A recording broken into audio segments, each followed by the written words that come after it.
शांति। ओम शांति शांति शांति। शंकरं शंकराचार्यं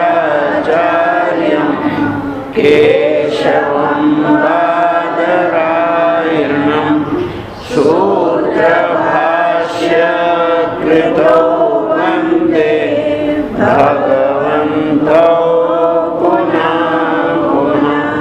ईश्वरो गुरुरात्मेति मूर्तिभेद विभागिने व्योमवद्व्याप्तदेहाय दक्षिणामूर्तये नमः। ओम शांति शांति शांति।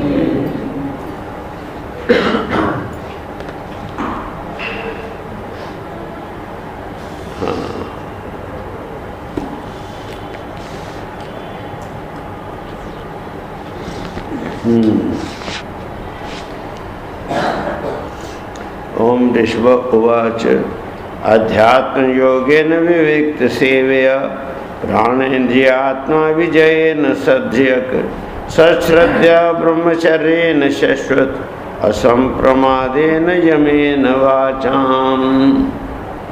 तो कल राजर्षि ऋषभदेव अपने कितने पुत्रों को 100 पुत्रों को बार बार याद दिलाते अपने 100 पुत्रों को अरे भाई अगर एक जीरो निकाल दो तो तुम 10 तो रखोगे आप लोग। तो अपने 100 पुत्रों को शिक्षा दे रहे हैं कि कर्तव्य पालन तो करो, लेकिन कर्तव्य पालन करते हुए कैसे रहना चाहिए कि उसमें कर्तव्य भी हो और साथ में आपका जो लक्ष्य है वो लक्ष्य भी छूटे नहीं, ये ध्यान रखो। तो इसी उसमें कल इस बात को कहा था कि मत कर्म भीर मत कथ्या च नित्यम सदैव संगा गुण कीर्तनान में, कि मेरे ही लिए कर्म करो। जितना भी कर्म करो किसके लिए? मेरे लिए कर्म करो। इसका अर्थ क्या हुआ कि मुझको दृष्टि में रख के कर्म करो। और मुझको दृष्टि, मुझको जब कहते हैं भगवान, तो मुझको का अर्थ क्या है?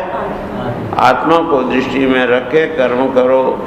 जो भी कर्म तुमको उस आत्मा की ओर ले जाए वो कर्म आत्म कर्म है, और जो उसके विपरीत तुमको मोह में, अंधकार में, अज्ञान में ले जाए वो क्या है? अनात्म कर्म जो है वही विकर्म कहलाता है। उसको कहते हैं विकर्म। लोग शराब पीते हैं, क्या कहते हैं? रक्सी। और जान क्या क्या पीते हैं होगा ना। तो वो जो शराब पीते हैं काहे के लिए, कोई पूछे काहे के लिए पीते हो, तो भूलने के लिए। अब ये बताओ जो स्वयं पहले ही भूला हुआ है वो क्या भूलेगा, है ना? याद तो आने वाली नहीं। तो अंधेरे को और गहरा अंधेरा होगा ना, ये जो है क्या है? यही मूढ़ता है। तो ऐसी अवस्था में भगवान ने कहा और उसके लिए अपने अज्ञान अंधकार को दूर करने के लिए करना क्या चाहिए? तो मत कथ्या च नित्यम, रोज मेरी कथाओं का श्रवण करना चाहिए। तो देखो भागवत में भी और जितने भी 18 पुराण हैं उन सभी के अंदर भगवान की अलग अलग कथाएं लिखी हुई हैं। और जितनी भी कथाएं हैं वो सारी की सारी कथाएं क्या हैं? तुम्हारी कथाएं हैं, ये समझो। किसकी हैं? तुम्हारी कथाएं। वो कोई इतिहास की कथाएं नहीं है। हाँ, और ये बात याद रखो कि हमारी जो संस्कृति है वो ब्लाइंड हिस्ट्री, क्या कहते हैं उसको? Dead history. हाँ, मृत इतिहास के पक्ष में कभी नहीं थी। डेड हिस्ट्री का मतलब, और जरा आगे आ जाओ, तो डेड हिस्ट्री का मतलब है कि जिसमें केवल तारीखें, वार और घटनाओं का वर्णन हो, हाँ राजाओं के नाम दिए हों, तारीखें दी हों, तो ऐसा जो इतिहास है वो 10, 20, 50 या 100 वर्ष तक तो अच्छा रहता है, चलता है। लेकिन जहाँ 1 लाख वर्ष का इतिहास है, 10 लाख वर्ष का इतिहास हो, तो कितनी बड़ी उसकी वो बन जाएगी लाइब्रेरी, है ना। इसलिए हमारे ऋषियों ने केवल वो घटनाक्रम का तिथि और तारीख के हिसाब से विवरण करने को महत्व नहीं दिया। उन्होंने जो इतिहास लिखा वो जीवंत इतिहास लिखा। उन्होंने इस बात को देखा, महर्षि भृगु ने स्पष्ट किया इस बात को, कि जिस देश, जिस काल और जिस अवस्था में व्यक्ति जो कुछ करता है वो हमेशा उस देश, उस काल और अवस्था में वही करता है। क्या नहीं बात है ना। देश, काल और परिस्थिति व्यक्ति को ऐसा मोड़ती है कि उसमें वो वही काम करेगा। तो ऐसी स्थिति में जितने भी ऐतिहासिक पात्र थे हमारे यहाँ, उन ऐतिहासिक पात्रों को उन्होंने क्या किया, अपने जीवन के जो पात्र हैं उनके साथ जोड़ दिया। और अगर आप शास्त्र को पढ़ते समय इस बात को देखें, मैंने कई बार प्रवचनों में भी कहा है कि गीता में, रामायण में, महाभारत में जितने भी पात्र हैं वो सब आपके जीवन के अपने पात्र हैं। हाँ, एक विष्णु सहस्रनाम में भगवान विष्णु के 1000 नाम है ना, 1000 नाम है। अब हमारा तो एक नाम से काम चल जाता है, तो भगवान का एक नाम से काम नहीं चलता क्या? 1000 नाम रखने की क्या जरूरत थी? तो वास्तव में नाम 2 तरह के होते हैं, एक रखा हुआ नाम और एक पड़ा हुआ नाम, जाने दोनों अलग अलग हैं। रखा हुआ जो नाम होता है वो तो एक नाम रख दिया कि इसका नाम कल्पना होगा, इसका नाम रमा होगा, इसका नाम महेश होगा, नाम रख दिया। लेकिन कुछ नाम ऐसे होते हैं कि जो रखे नहीं जाते बल्कि अपने आप ही पड़ जाते हैं। जैसे माँ बाप ने, जिनके बड़े चाचा जी बहुत बड़े ज्ञानी थे, हाँ, उन्होंने अपने भतीजे का नाम रखा सुयोधन। क्या रखा? सुयोधन। और दूसरे बेटे का नाम रखा सुशासन। लेकिन हुआ क्या कि उनका जो कर्म हुआ वो ऐसे विपरीत कर्म किए, उन्होंने गंदे कर्म किए कि लोग उनको दुर्योधन कहने लग गए, हो गया कि नहीं, दुशासन कहने लग गए। तो सुयोधन रखा हुआ नाम और दुर्योधन पड़ा हुआ नाम। इसी तरह से भगवान ने जो जो भी लीलाएं की, उस एक एक लीला के कारण से उनका एक एक नाम पड़ गया। भगवान शंकराचार्य जी ने सबसे पहला जो ग्रंथ लिखा, मालूम है कौन सा लिखा? विष्णु सहस्रनाम के ऊपर भाष्य, सबसे पहला। और उसमें उन्होंने एक एक नाम की क्या किया? व्याख्या किया। ये भगवान का नाम क्यों पड़ा, कैसे पड़ा, उसका स्पष्ट उल्लेख किया। और वो विष्णु सहस्रनाम के ऊपर जो भगवान शंकराचार्य जी का भाष्य है, उसका हिंदी अनुवाद के सहित बाजार में मिलता है, गीता प्रेस गोरखपुर की दुकान से, तो वो पढ़ना चाहिए। तो जैसे भगवान का एक नाम है, क्या कहते हैं उसको, तो भगवान ने, वो थे ना, बाली थे, बलि, राजा बलि था। बलि के यहाँ जाकर के भीख मांगी, क्या बन के? वामन बन के। तो वामन किसको कहते हैं? छोटे को, है ना। तो इसका अर्थ क्या है कि कभी भी भिक्षा मांगने के लिए जाए तो छोटा बनना ही पड़ेगा आपको। चाहे आप करोड़पति हैं, फिर भी अगर आप भीख मांगने के लिए गए तो आपको छोटा बनना ही पड़ेगा। कोई आप अहंकार से अकड़ के भीख मांगो तो मिल नहीं। तो भगवान विष्णु को भी क्या हुआ, भीख मांगने के लिए क्या बनना पड़ा, वामन बनना पड़ा। और वामन बन के जब भिक्षा मांगी तो उसने दे भी दिया। क्या मांगा था, 3 पग भूमि, हो गई नहीं, 3 कदम भूमि उन्होंने मांगी।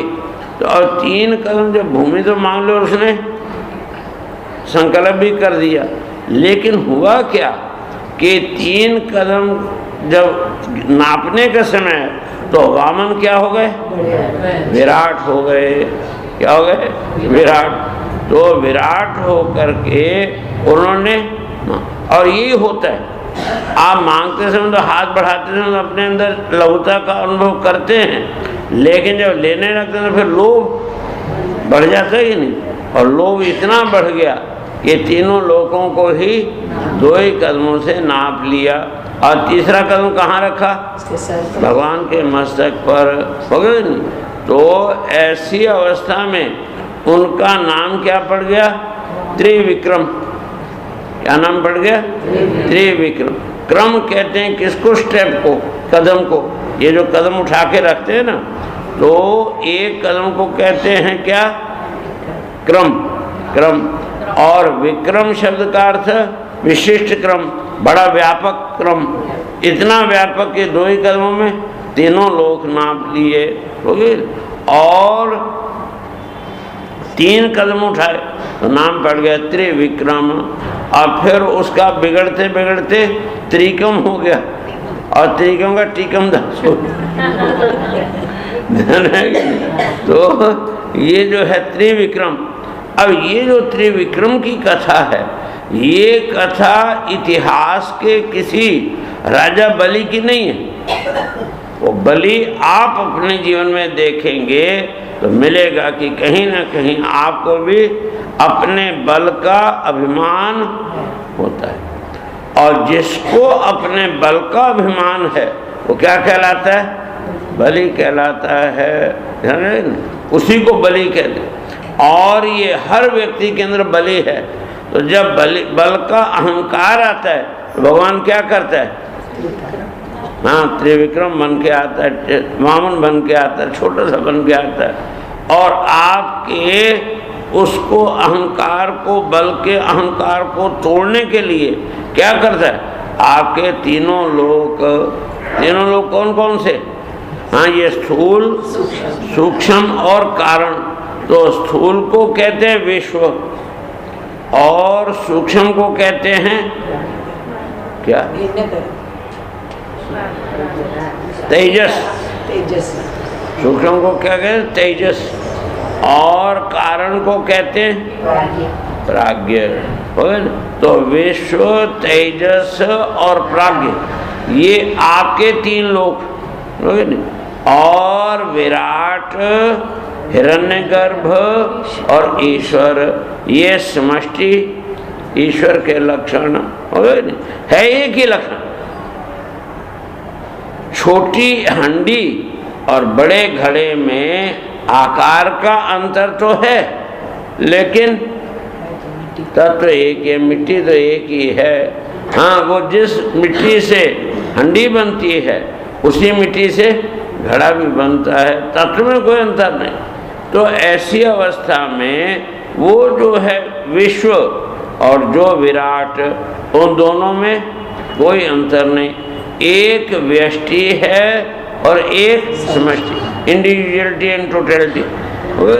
तो दोनों हैं, दोनों के स्वरूप में कोई अंतर नहीं। एक पेड़, वृक्ष और बाग, उसमें क्या अंतर है, तो ध्यान में भी नहीं। जो बाग है उसमें 1000 वृक्ष लगे हुए हैं, लेकिन वो जो 1000 वृक्ष हैं, कहीं भी उंगली लगाओ तो एक ही वृक्ष होगा।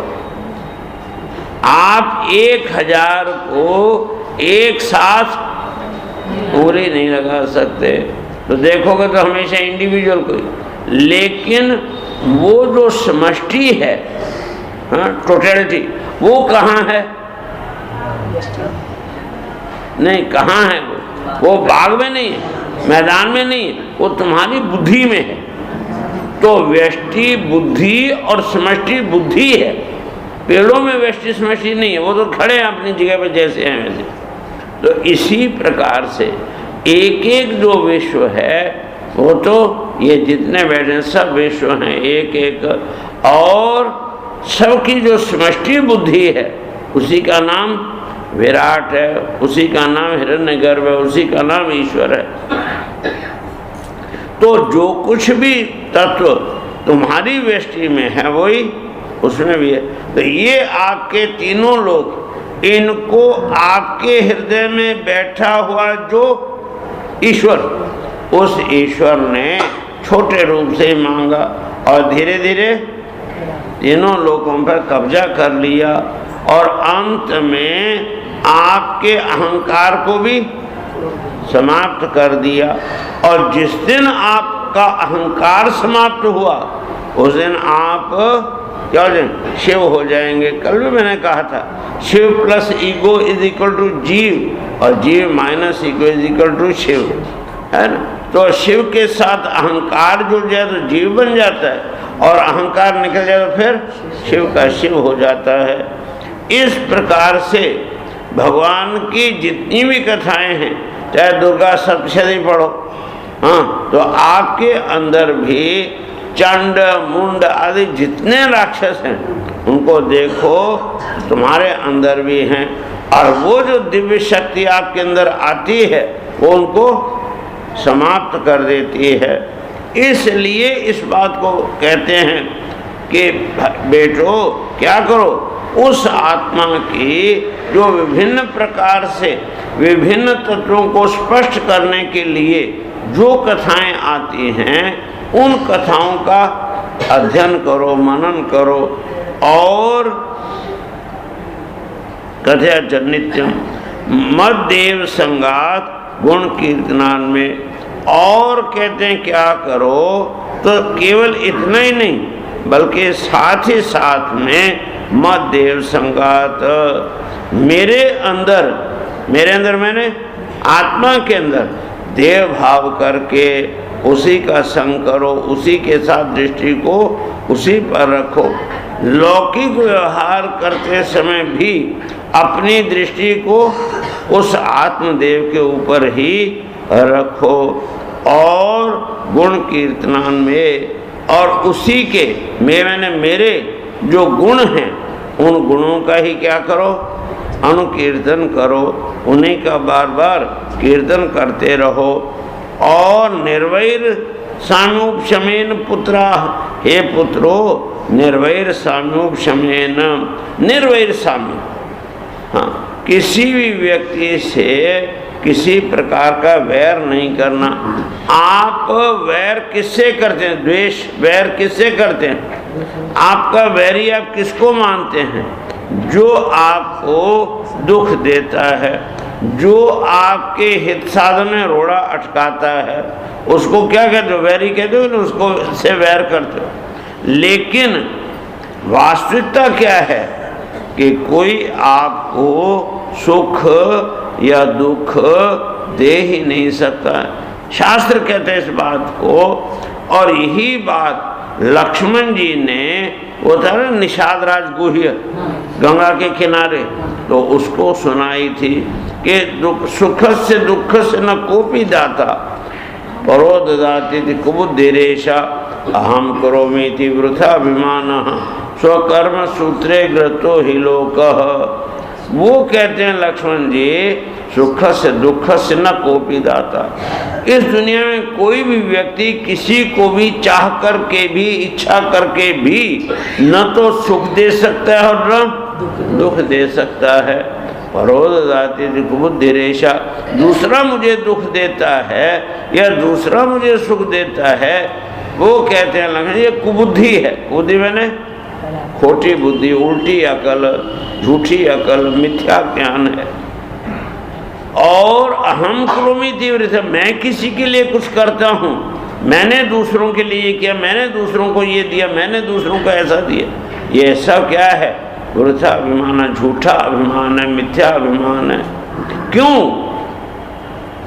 तो कहते हैं स्वकर्म सूत्रे कृतो ही लोकः, ये जो लोक है तुम्हारा शरीर है, ये अपने कर्म सूत्र के अनुसार बंधा हुआ ही चलता है, कोई उसको चेंज नहीं कर सकता, कोई उसको बदल नहीं सकता। तो ऐसी अवस्था में तुमको जो कुछ भी मिलता है इस जीवन में, वो तुम्हारे ही पहले के दिए हुए ऑर्डर के अनुसार तुमको मिलता है, कोई तुमको दे नहीं सकता। हाँ, जिससे तुमको सुख हुआ वो उसमें निमित्त बना, निधन में क्या बना, निमित्त बना, उसका पुण्य उसको मिलेगा। किसी ने तुमको दुख दिया, ऐसा लगता है, वास्तव में दुख उसने नहीं दिया, दुख तो तुमको मिलना ही था, लेकिन वो उसमें निमित्त बना, उसका फल उसको मिलेगा। लेकिन तुमको तो तुम्हारे प्रारब्ध से मिला और उसका निमित्त बन गया।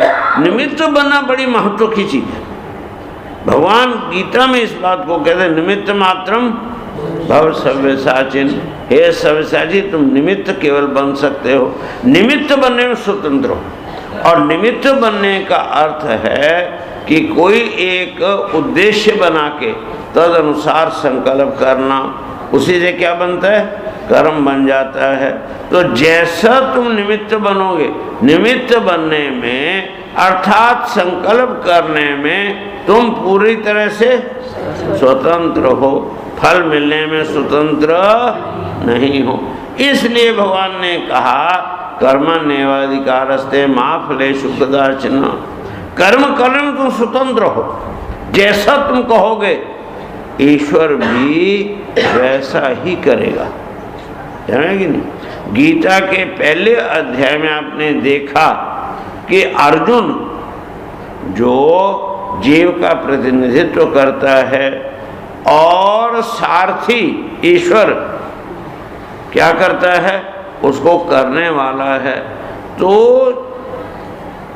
अर्जुन आदेश देता है किसको, अपने सारथी भगवान कृष्ण को, के सेन और उभयोर मध्य रथम स्थापय में अच्युत, हे अच्युत मेरे रथ को दोनों सेनाओं के बीच में ले जाके खड़ा करो, आज्ञा देता है।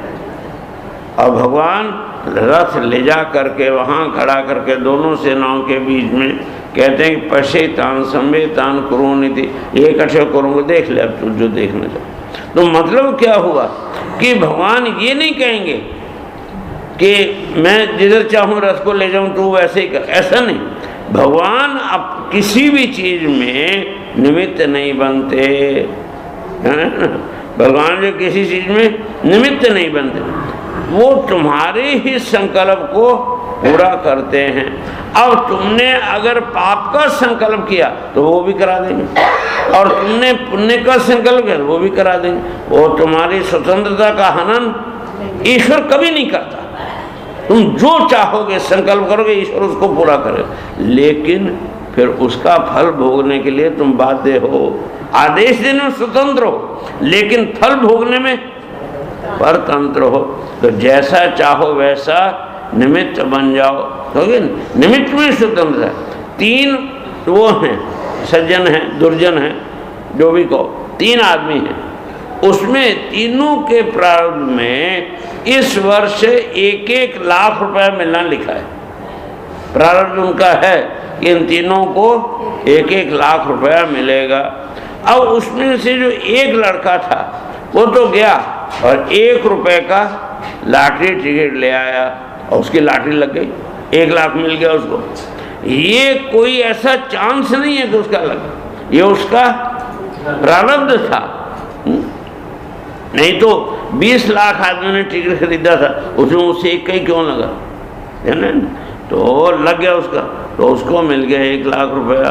दूसरा जो था उसने बहुत ही ईमानदारी और मेहनत के साथ धर्म पूर्वक उद्योग व्यवसाय किया, उद्योग किया, और जो साल के बाद उसने हिसाब किया तो देखा तो उसको 1 लाख रुपए की नेट इनकम हुई है, मुनाफा हुआ। और तीसरा जो आदमी था वो एक छुरा लेके गया और एक सज्जन को हैंड बैग लेके जाते देखा, मारा छुरा, और हैंडबैग छीन के भागा।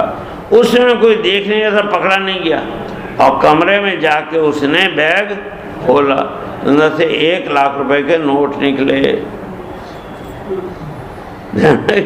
अब तीनों को जो 1-1 लाख रुपया मिला वो किससे मिला? लॉटरी से मिला कि मेहनत से मिला कि जो है छुरे से मिला? मिला प्रारब्ध से। लेकिन तीनों का निमित्त अलग हो गया। पहले ने कमाने के लिए न तो कोई पाप किया और न कोई पुण्य किया। अब खर्च करने जो पाप पुण्य करेगा वो अलग बात, कमाने के लिए उसने कोई पाप पुण्य नहीं किया। और दूसरे ने पुण्य किया और तीसरे ने पाप किया। तो इन तीनों का आगे का जो भविष्य था वो बदल गया, लेकिन मिला तो वही है ना।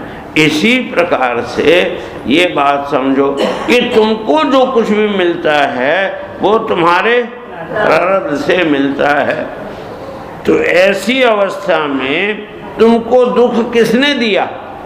बोलो जल्दी। तुम्हारे प्रारब्ध। और तुम्हारा प्रारब्ध किसने बनाया? तुमने बनाया। जो कल तुमने किया था आज उसका फल भोग रहे हो, और जो आज कर रहे हो उसका भोग कल मिलेगा। होगा कि नहीं? तो इसलिए फिर तुम्हारा वैरी कौन हुआ? जल्दी बोलो। अपने तुम्हारे वैरी भी तुम ही हो, तुम्हारे प्रिय भी तुम ही हो। इसलिए गीता के 6ठे अध्याय में भगवान ने इस बात को स्पष्ट शब्दों में कहा। क्या है वो?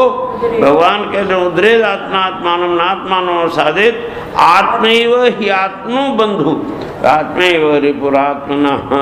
तुम्हारा रिपु भी तुम ही हो और तुम्हारे बंधु भी तुम ही हो, तो दूसरा कोई नहीं। ऐसी अवस्था में तुमको कोई सुख दुख दे ही नहीं सकता, होगा नहीं? तो जब दे ही नहीं सकता तो तुम्हारा फिर वैरी कौन हुआ? कोई तुम्हारा वैरी नहीं है। तो इसलिए ये सत्य जब तुम समझ लोगे तो तुम किसी से वैर नहीं करोगे, तो क्या हो जाओगे? निर्वैर हो जाओगे, होगे ना। इसलिए कहा था निर्वैर साम्य उपशम। और साम्य मैंने किसी के साथ किसी तरह का पक्षपात नहीं करना, अपनी बुद्धि को हमेशा क्या रखना? सम रखना, एक सा रखना, होगा नहीं?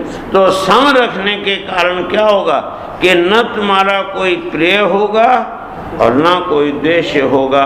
जैसा भगवान ने स्वयं कहा, न में द्वेषोस्ति न प्रिय समूह सर्वभूतेषु। भगवान कहते मैं सब प्राणियों में समान रूप से रहता हूँ, मेरा न तो कोई प्रिय है और न कोई। लेकिन अगले श्लोक में कहते हैं प्रियोसी में सखा चेति, तुम मेरे प्रिय हो। पहले श्लोक में क्या कहा? न मैं प्रियोस्ति, मेरा कोई प्रिय नहीं। और दूसरे में कहते हैं तुम मेरे प्रिय हो। इसका अर्थ क्या हुआ? ये भगवान उपरंग बोल रहे हैं कि ठीक ठीक बोल रहे हैं? तो उसका मतलब क्या है? भगवान कहते हैं मेरा कोई प्रिय नहीं है, मैं तो दर्पण की तरह समान हूँ, लेकिन मेरे सामने कोई प्रेम भाव से आएगा तो उसको इस दर्पण में प्रेम ही मिलेगा। अगर कोई द्वेष भाव से आएगा तो उसको इस दर्पण में द्वेष ही दिखेगा। मैं कुछ नहीं करता हूँ, जो ये यथा माम प्रपद्यन्ते तां तथैव भजाम्य हम। जो जिस भाव से मेरे सम्मुख आता है मैं भी उसको उसी भाव से ग्रहण करता हूँ। तो पक्षपात कहाँ हुआ? पक्षपात नहीं है, वही साम्य है। जो जैसा है उसके साथ वैसे अनुभव होना, इसी का नाम है साम्य। और ये साम्य कब आएगा? जब तुम्हारी बुद्धि क्या हो जाएगी? उपशांत हो जाएगी। क्या हो जाएगी? अर्थात उसमें वासनाओं का उबाल नहीं आएगा। वासनाओं का जब उबाल नहीं आएगा तो क्या हो जाएगा? शांत हो जाएगा, उपशांत हो जाएगा। उपशामेन। और कहते हैं इतना ही नहीं, जिहास्या देहात्म बुद्धे, देह और गेह के अंदर जो आत्म बुद्धि है उसी को कहते हैं अहंकार। कल मैंने इस बात को स्पष्ट किया था कि अहम और अहंकार इनमें अंतर क्या है। तो अहम शब्द का अर्थ है आत्मा और अनहम शब्द का अर्थ अनात्मा, जाने ना। तो अनात्मा में आत्मबुद्धि करना ही अहंकार है, जाने ना। और वो अनात्मा क्या है? ये देह के अंदर आत्मबुद्धि करना, घर के अंदर आत्मबुद्धि करना, ये घर संपत्ति के अंदर अहम बुद्धि करना ही तुम्हारा सबसे बड़ा दुश्मन है, जाने ना। इसलिए कहते हैं देह गेह के अंदर जो आत्मबुद्धि है, उस आत्मबुद्धि का जिहासा मैंने त्याग करने से, अब यहाँ तक तो हुआ त्याग, अब करना क्या चाहिए? तो कहते हैं अध्यात्म योगे न, क्या होना चाहिए? अध्यात्म योग। यमराज अपने शिष्य कौन? नचिकेता को उपदेश देते हुए कहते हैं अध्यात्म योगाधिगमेन देवम मत्वा धीरो हर्ष शोको जहाति। कहते हैं जो धीर है, धीर शब्द का अर्थ है धियम ईर्यति प्रेरयति निरंतरम इति धीरा।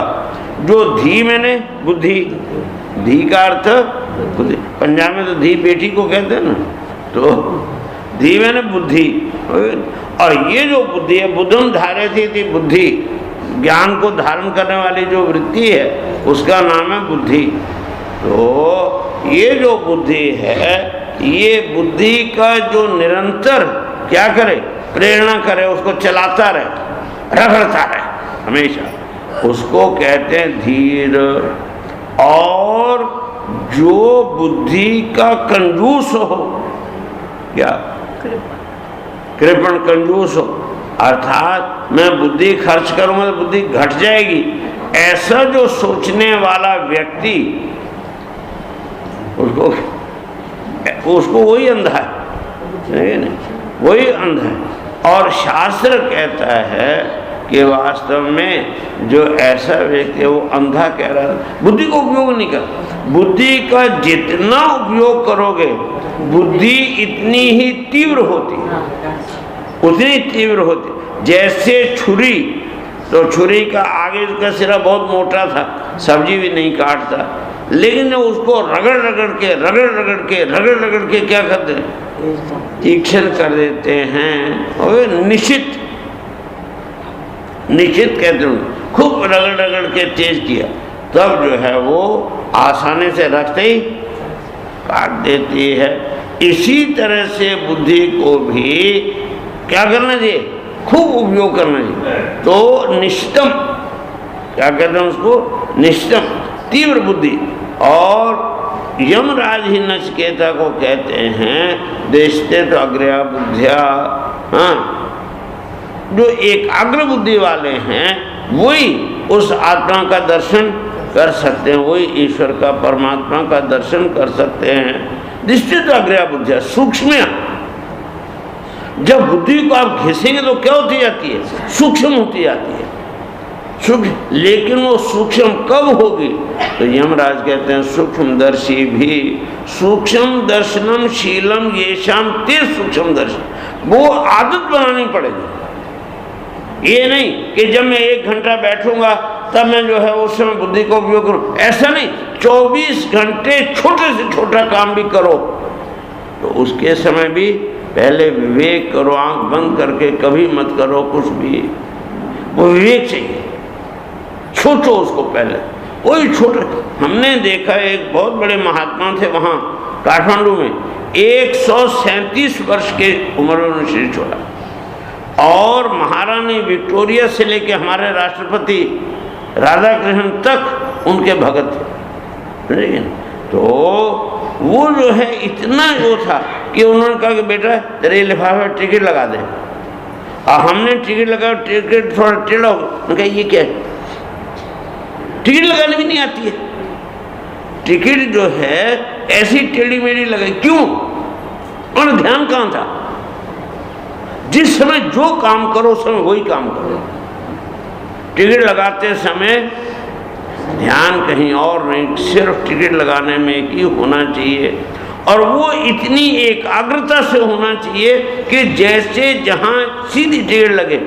अगर तुम एक टिकट नहीं लगा सकते तुम ईश्वर का ध्यान कहाँ करोगे? हर चीज, छोटी से छोटी चीज भी, भोजन करते समय, पानी पीते समय, चलते समय, हर समय अपनी बुद्धि का उपयोग करो तो तुम्हारी बुद्धि क्या होगी? हाँ, तीक्ष्ण होती जाएगी, सूक्ष्म होती जाएगी। उसको कहते धीर। और जो अंधानुकरण करते हैं उसको क्या कहते हैं? फैशन। फैशन जानते हो कि नहीं? फैशन किसको कहते हैं? अंधानुकरण, ब्लाइंड फॉलोइंग, बिना सोचे बिना समझे।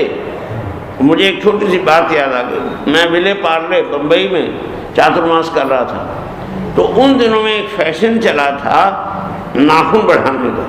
लड़कियां इतने लंबे लंबे नाखून बढ़ाने। तो एक परिवार में एक लड़की थी, है ना, 19-20 वर्ष की थी और उसके नाखून 4 इंच लंबे, 4 इंच लंबे नाखून। और घर में उन नाखूनों के लेके रोज कलह हो, लड़ाई झगड़ा हो।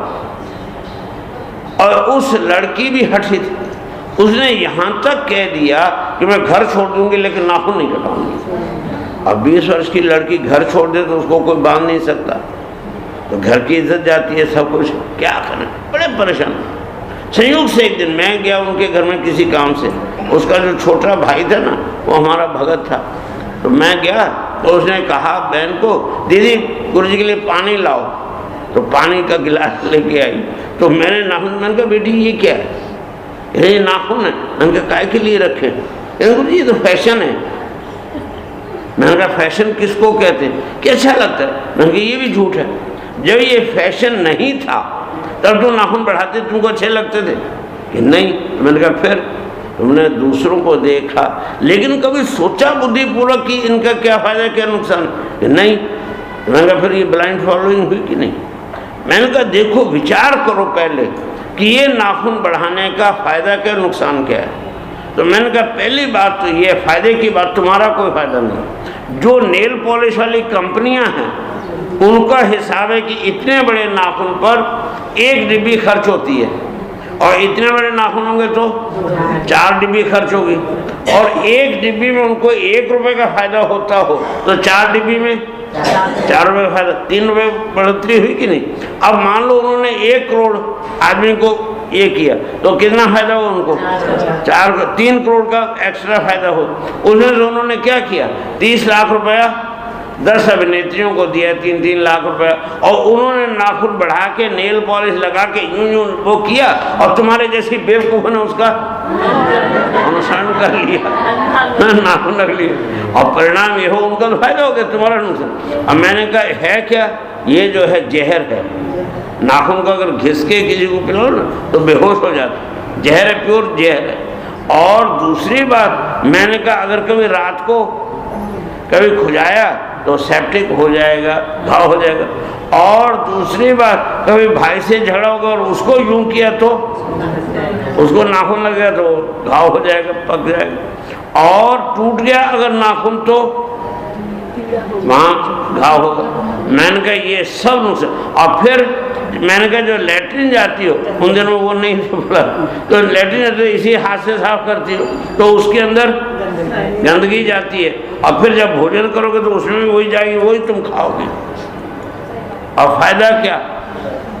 कुछ भी नहीं। वो लड़की कमरे में गई और नेल कटर से नाखून काट के, अरे देखो कुछ मैंने काट दिए। अब उनके माँ बाप को सोचो क्या असर पड़ा।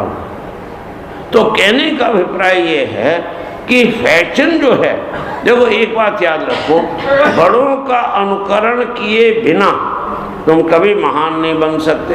अनुकरण तो करना जरूरी, लेकिन वो अनुकरण अंधानुकरण नहीं होना चाहिए। तुमको परमात्मा ने जो बुद्धि दी है, तुमको परमात्मा ने जो विवेक शक्ति दी है, उसको उपयोग क्यों नहीं करते हो? तो इसलिए धियम ईरेति प्रेरेति निरंतरम इति धीरा। तो वो कहते हैं यमराज कि अध्यात्म योगादिगमेन देवम मत्वा धीरो हर्ष शोको जल। वो जो धीर है कहते हैं अध्यात्म योगेन। अध्यात्म योग का अर्थ आत्मानम अधिकृत्य प्रवर्तते योगा इति अध्यात्म योग। जो उस आत्मा को लेकर के आत्मा के क्षेत्र में जो किया हुआ योग है, साधना है, वृत्ति की एकाग्रता है, कंसंट्रेशन ऑफ माइंड है, उससे क्या होता है? अध्यात्म योग है। उससे देवम मत्वा, उससे वो जो देव मैंने परमात्मा तुम्हारे अंदर बैठा है। गीता में भगवान ने कहा कि ईश्वर सर्वभूतानां हृदय से अर्जुन तिष्ठति ब्राह्मण सर्वभूतानि यंत्रारूढ़ानि माया तमेव शरणं गच्छ सर्वभावेन भारत। भगवान कहते हैं कि ईश्वर तो हर एक प्राणी के हृदय में बैठा हुआ है और वही इस शरीर को सारथी मन के क्या कर रहा है? ब्राह्मण में चला रहा है। जैसे मैं तेरे रथ को चला रहा हूँ, और ईश्वरी तो है वो, तो चला रहा हूँ। लेकिन भगवान आगे बड़ी मार्मिक बात कहते हैं, तमेव शरणं गच्छ, उसी की शरण में जाओ, उसकी शरण में नहीं, उसी की शरण में। और उसकी शरण और उसी की शरण में अंतर समझते कि नहीं? क्या? उसकी शरण में जाओ मैंने औरों की भी जा सकते हो, लेकिन उसी की शरण में जाओ मतलब और किसी की शरण में नहीं जाओ। ये एकमात्र उस ईश्वर की शरण में ही जाओ, तब क्या होगा? तब देवम मत्वा, तब तुमको अपने ही हृदय में उस ईश्वर का बाहर भटकने से कुछ नहीं मिलने वाला है। कुंती जानती थी इस बात को कि कर्ण उसका पुत्र है, जानती थी कि कर्ण उसका पुत्र है, और अर्जुन तो था ही। जिस दिन जो है 10 दिन युद्ध करके भीष्म पितामह शरशैया पर गिर पड़े, बाद में 5 दिन युद्ध करके द्रोणाचार्य भी मारे गए। 16वें दिन किसको बनाए? सेना। तो दुर्योधन ने कर्ण को सेनापति बना दिया। अब अगले दिन कर्ण और अर्जुन की युद्ध लड़ाई होगी। तो ऐसी अवस्था में कुंती जानते कि उसमें से एक तो मरेगा, चाहे ये मरे चाहे वो मरे, मरेगा तो मेरा ही बेटा, ध्यान है कि? तो वो कर्ण को समझाने जाती, बहुत समझाती है, कर्ण मानता नहीं। लेकिन जो हठ करती है कुंती, तो उसको वचन देता है कि अगर युधिष्ठिर मेरे सामने आएगा और मैं उसको मारने की स्थिति में रहूंगा तो भी मैं नहीं मारूंगा, छोड़ दूंगा उसको। भीम को भी छोड़ दूंगा, नकुल और सहदेव को भी छोड़ दूंगा, लेकिन अर्जुन को नहीं छोड़ूंगा।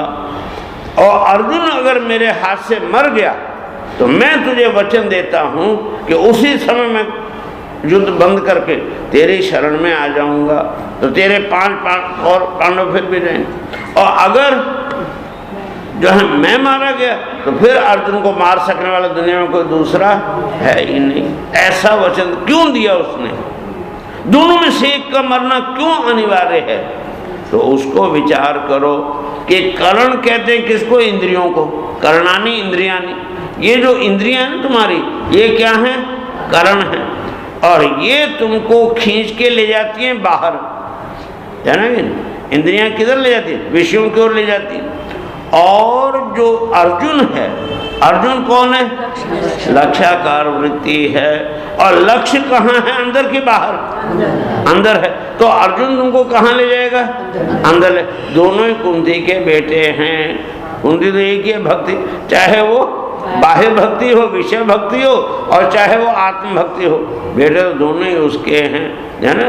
ऐसी अवस्था में दोनों में से एक का मरना साधना के लिए आवश्यक है। या तो तुम बाहर जाके विषयों में खेल लो, और या तुम अंदर जाके आत्मराम बन जाओ, नहीं। तो ऐसी अवस्था में इस बात को कहते हैं कि वो जो अंदर देवता है, जब तुम अंदर ही उसी के पास जाओगे तब तो देवम मत्वा, उस देवकाता का, उस ईश्वर का अपने हृदय में बैठा हुआ जो प्रकाश रूप ज्ञान स्वरूप देवता है, उसका तुमको साक्षात्कार होगा। और फिर क्या होगा? उसका रिजल्ट क्या होगा? हर्ष शोको जहाती, तुम्हारे जीवन में से हर्ष भी निकल जाएगा और शोक भी। ये हर्ष और शोक ये दोनों ही क्या है? कृत्रिम है, नकली हैं। जैसे एक वो होता है ना गुब्बारा, बलून, फुग्गा, क्या कहते हैं उसको? गुब्बारा। उसमें हवा भर दिया तो मोटा हो जाता है। क्या वो मोटा गुब्बारा होता है कि हवा? ओहो, और अगरबत्ती जलाई और जरा सी लगाई तो क्या हुआ, सारी हवा निकल गई। तो इसी तरह से ये हर्ष क्या है, हर्ष है एक तरफ तुम्हारे अंदर हवा भर के तुमको गुब्बारे की तरह खुला देता है, और जो शोक है वो अगरबत्ती लगा के तुमको हवा, दोनों ही गड़बड़ हैं। इसलिए हर्ष, और हर्ष कब होता है तुमको, जब कोई तुम्हारी प्रशंसा करता है तो फूल जाते हो कि नहीं ईमानदारी से। किसी ने कहा तुम तो बड़ी अच्छे, तुम तो बड़े अच्छे हो, तुम तो ये हो, तुम तो बहुत सुंदर दिखते हो, तुम्हारा ये, खूब प्रशंसा किया और आप पिघल के मोम हो गए, हो गया कि नहीं? तो ये क्या है, फूल गए। मेरी प्रशंसा इतने लोग कर, और किसी ने निंदा की तो निंदा भी झूठी और प्रशंसा। तुम्हारे ऊपर क्या असर पड़ेगा, तुम मान लो कोई कहे कि तुम जो है बड़े ज्ञानी हो, तो दूसरे के कहने से तुम ज्ञानी हो जाओगे क्या, और दूसरे ने कह दिया तुम तो मूर्ख हो, तो क्या मूर्ख हो जाओगे, तुम जो हो वही रहोगे। न तुम प्रशंसा से अच्छे होने वाले हो, न तुम निंदा से बुरे होने वाले हो। केवल एक मिथ्या, क्या फुलावट आ जाती है, मिथ्या सिकुड़न आ जाती है, झुर्रियाँ पड़ जाती है ना किसे। तो इसलिए ये हर्ष शोक, ये दोनों ही का कारण क्या, निंदा और स्तुति, ये दोनों ही खराब हैं। इन दोनों से वो परे चला जाता है। उसकी कोई निंदा करे कोई असर नहीं होता, निंदा करने से मैं छोटा होने वाला नहीं। किसी ने कहा तुम तो गधी हो, तो क्या गधी हो जाओगे, या किसी ने कहा तुम तो कुत्ते हो, तो क्या कुत्ते हो जाओगे, हो ही नहीं सकते।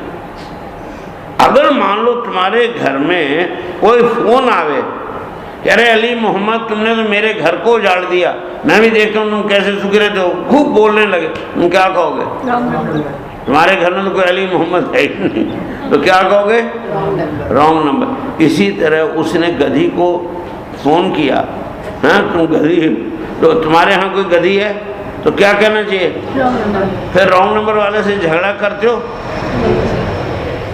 बस बात खत्म। आवत गारी एक है, पलटत होए अनेक, कबीरा कभी न पलटिए वही एक ही एक। तो उसने गाली दिया तुम चुप रहे, तो हमने अभी वो, हाँ, तो इसलिए कहते हैं हर्ष शोक को जहाती। तो ये जो अध्यात्म योग है, भगवान कहते हैं ऋषभ देव जी कि अध्यात्म योगे न, और विवेक सेवा, एकांत सेवन करना चाहिए। क्या करना चाहिए, एकांत सेवन, अकेले रहने की आदत। कैसे, अकेले, किसी के साथ नहीं, दूसरे जो लोगों के बीच में भीड़ में रहने की आदत को बंद करो, अकेले रहो। लेकिन अकेले का मतलब ऐसा नहीं समझना जैसे अभी आप बैठे हैं तो अभी अकेले हो कि वो हो, तो बाहर अकेले होने से कोई फर्क नहीं पड़ेगा, अपने अंदर अकेले होने की इच्छा। तुम्हारे अंदर जो क्या है, हाँ, वासनाओं की भीड़ लगी हुई है, उसको कम करो। उस समय अपने अंदर एकांत, एकांत का मतलब क्या, एकस्य अंतः निश्चय। अंत शब्द का समाप्ति नहीं है, अंत शब्द का अर्थ है निश्चय। गीता के दूसरे अध्याय में भगवान ने कहा ना, क्या है वो, ना सदो ना भावो विद्यते सदा उभयोरपि दृष्टो अंत। अंत मैंने निश्चय, दोनों का जो स्वरूप निश्चय है उसको अंत कहते। तो एक का ही स्वरूप निश्चय करो अपने अंदर, बाकी सबको निकालो। तो वो अपने अंदर एकाग्रता जिसको हम कहते हैं, एकांत सेवन का मतलब एकाग्र बुद्धि बनाना अपनी, वो एकाग्र बुद्धि तुम्हारी होगी तो क्या होगा, विविक्त सेवया और प्राण इंद्रियात्मा विजयन सध्यक। और कहते हैं हमने प्राणों का क्या करे, संयम करे, प्राणायाम के द्वारा प्राणों का संयम करे, इंद्रियों का दमन करे, और आत्मा विजयन अंतःकरण को निर्मल करे। इस तरह से इन तीनों को क्या कर दो, अपने संयम के द्वारा जीता हुआ और असंप्रमादेन यमेन वाचाम। असंप्रमादेन, सम्यक जो प्रमाद है, प्रमाद कल व्याख्या कीजिए ना, प्रमाद और है नहीं आलस्य, इन दोनों का अंतर से है। आलस्य जो होता है वो रजोगुण के कारण से होता है, और प्रमाद है वो तमोगुण के कारण से होता है। बौद्धिक जो है आलस्य बौद्धिक है, समझिए नहीं, और प्रमाद जो है वो शारीरिक है। तुम्हारे अंदर इतना बोझ बढ़ जाता है तमोगुण। कभी बोझ का अनुभव किया कि नहीं? कभी 8 घंटे 10 घंटे लगातार शारीरिक और मानसिक मेहनत करनी पड़ी, कहीं फंस गए ऐसी जगह, 10 घंटे मेहनत की, तो जब वहाँ से छुट्टी मिलती है, घर आने लगते हो तो देखते हो पैर कितने भारी हो जाते हैं। कहते मेरा सिर बहुत भारी हो रहा है, कहते हो कि नहीं? आज मेरा सिर बहुत भारी, कभी तोल के देखा? क्यों? तो वजन में भारी नहीं होता, लेकिन वो अंदर इतना बोझ होता है बुद्धि के ऊपर कि वो लगता है ऐसा कि मेरे से चला भी नहीं जाएगा, पैर नहीं उठा के रखना मुश्किल हो जाता है। मैंने अनुभव किया है वो भी। तो ऐसी अवस्था में उस समय जब वो लगता है, वो अब उस समय किसी ने कहा ये काम करके आओ, नहीं करेगा, हो गया ना। तो वो जो है तमोगुण बहुत बढ़ गया। अब आए कमरे में, ड्रेस भी नहीं उतारी, कुछ नहीं किया, जूते भी नहीं उतारे, और आके सो गए। 4 घंटे लगातार गाढ़ी नींद में सोए रहे, और जब उठते तो शरीर एकदम हल्का हो जाता है कि नहीं? क्या हुआ? वो तमोगुण जो था वो निकल गया, तो शरीर हल्का लगने लगा। तो ये जो शरीर का भारीपन है, वजन का नहीं, वजन तो उतना ही रहता, लेकिन वो जो शरीर का आंतरिक भारीपन है उसको प्रमाद कहते हैं, और जो बुद्धि का भारीपन है उसको आलस्य कहते हैं, और रजोगुण के कारण से होता है। तो इस बात को कहते हैं कि असंप्रमादिन, प्रमाद को अच्छी तरह से छोड़ के और वाणी का संयम करो। क्या करो? वाणी का संयम करो। कई लोग मौन ले लेते हैं। वाणी का संयम करने का मतलब वो क्या समझते? मौन ले लिया, मैं अमुक दिन मौन रखूंगा, मैं अमुक जो है वार को मौन रखूंगा, या मैं अमुक 2 घंटे के लिए रोज मौन रखूंगा, तो मौन ले लेते हैं। अब मौन लेकर के बैठे अपने मंदिर में भगवान का ध्यान करने के लिए, इतने में तुम्हारा जो पौत्र है ना वो आ गया कमरे में। अब कमरे में तो कोई चीज़ इधर उधर खराब करेगा तो उसको बाहर निकालना है, तो ऐसे करने लगे, फिर भी वो नहीं गया। अब जो है अब मुंह से तो नहीं बोल रहे, लेकिन भगवान इसको पता है क्या कहते हैं? कर्मेन्द्रियाणि संयम्य या आस्ते मनसा स्मरण इंद्रियार्थान विमूढ़ात्मा मिथ्याचार सोचते। मैं भगवान कृष्ण का इसीलिए भगत हूँ कि वो सीधी सपाट भाषा कहते हो, जरा भी संकोच नहीं करते। वो कहते हैं कि जो है कर्मेंद्रिय से, ये वाणी क्या है? कर्मेंद्रिय है। तो वाणी रूपी जो कर्मेंद्रिय उसका तो संयम कर लिया, रोक दिया अंदर, लेकिन आस्ते मनसा स्मरण इंद्रियार्थान, लेकिन मन से इंद्रियों के अर्थ का प्रयोग कर ही रहा है। ये जो है जो तुम ऐसे ऐसे करो, ये अंदर वाणी उठी तब ऐसे कर दो, नहीं उठी तब करते हो, तो वाणी का मौन करने से कोई फायदा नहीं होगा। भगवान कहते हैं ये ऐसा करने वाला मूढ़ आत्मा, मूढ़ बुद्धि है, जड़ बुद्धि है वो, जो ऐसा मौन रखता है। और इसके विपरीत भगवान कहते हैं मिथ्याचार सौच्यते, ये क्या कहलाता है?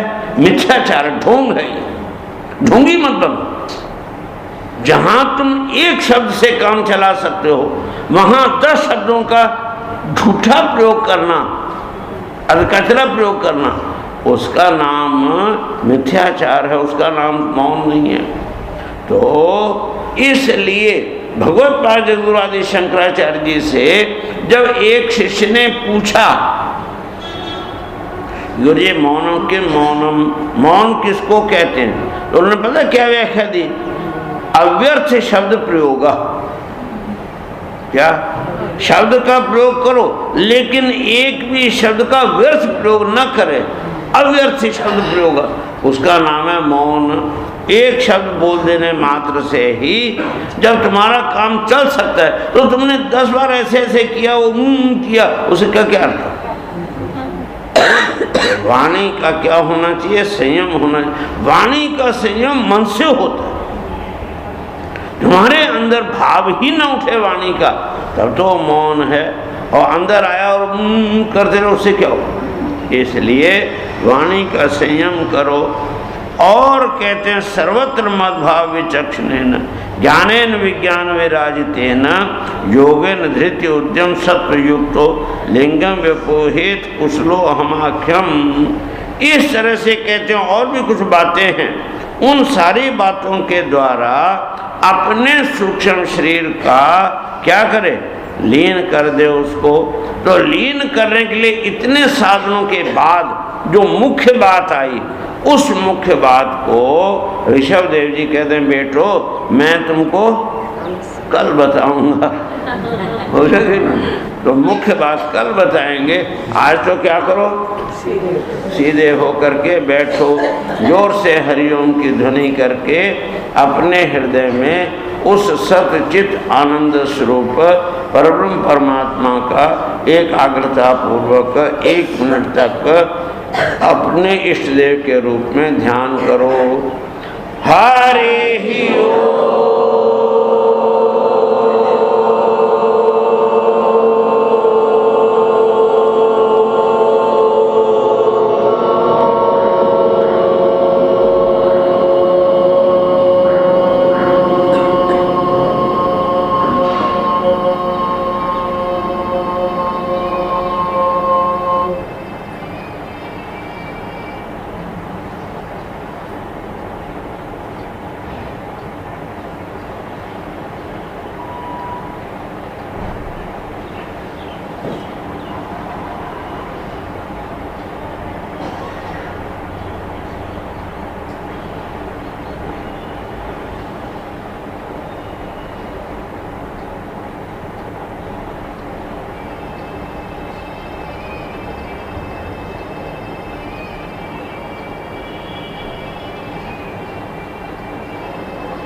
पूर्णमुदच्यते पूर्णस्य पूर्णमादाय पूर्णमेवावशिष्यते। ओम शांति शांति शांति। शंकरं शंकराचार्यं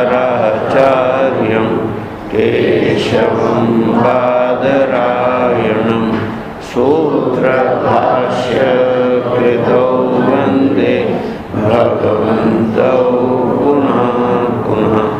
ईश्वरो गुरुरात्मेति मूर्तिभेदविभागिने व्योमवद्व्याप्तदेहाय दक्षिणामूर्तये नमः। ओम शांति शांति